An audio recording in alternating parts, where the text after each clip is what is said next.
Hi everyone, I'm Melissa and welcome to CloudMom.com.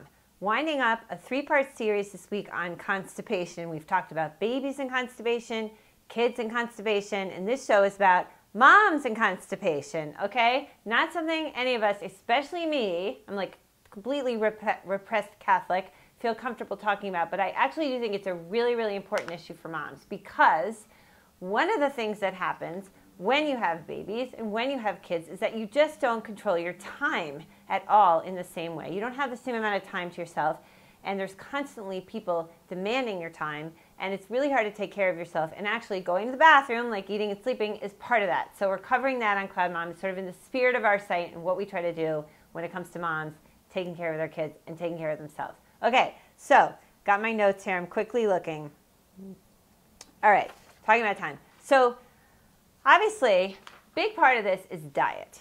You know, you have this image of yourself, people say eat fiber, whatever, like you're going to be sitting there eating an orange and having flax seeds and doing all these things that are good in terms of taking care of yourself, having fiber and helping yourself get regular and go to the bathroom. But it's not that easy when you have kids because so often you're just eating on the run. It's like little bits and itsy bits of pieces of whatever they have at lunch, or you're eating a really, really quick breakfast. So you don't really have time to get necessarily the things you know are good for you and are good for your body and that can help you go to the bathroom regularly. But I think the key thing for that, and really the only option, is to make sure that you have those things around the house. Make sure if you have an issue with getting constipated that you have whole grain cereal. Make sure you have foods with a lot of fiber, fruits, vegetables. You know, peel some carrots and stick them in a Ziploc bag and have them in the fridge just so that they're ready for you when you need to have a snack, so that you're sure that you can get those healthy foods into your body. And make sure you drink a ton of water. This is also great if you're breastfeeding. You really want to drink, drink, drink, drink, drink. Okay. Second part of this whole equation, and really what I was interested in talking about in today's vlog, because I'm not a nutritional expert, is time.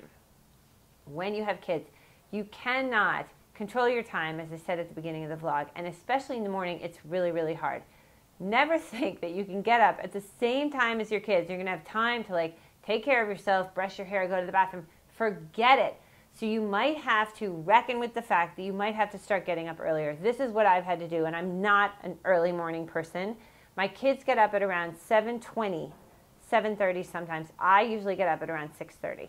And I have my coffee, and I sort of mill around. I'm not going to go into the details of everything else that happens, but usually I'm okay because I give myself that time in the morning. I think this is like a really, really important thing to start to do as a mom. And even if it means going to bed earlier, it's an important thing for you to do. Take care of yourself, take care of your body. So by all means, get up earlier, do whatever it needs to happen so that you get some time on your own for yourself and in the bathroom, which is what we're talking about here in this vlog. Okay, so moms and constipation, have you dealt with it? I have another blog about constipation, or the difficulty you can have going to the bathroom after you have a baby. So check that out if that's the situation that you're in. If you have got things that have really helped you in this area, which is very important, please comment on the vlog on CloudMom.com. And thank you so much for watching.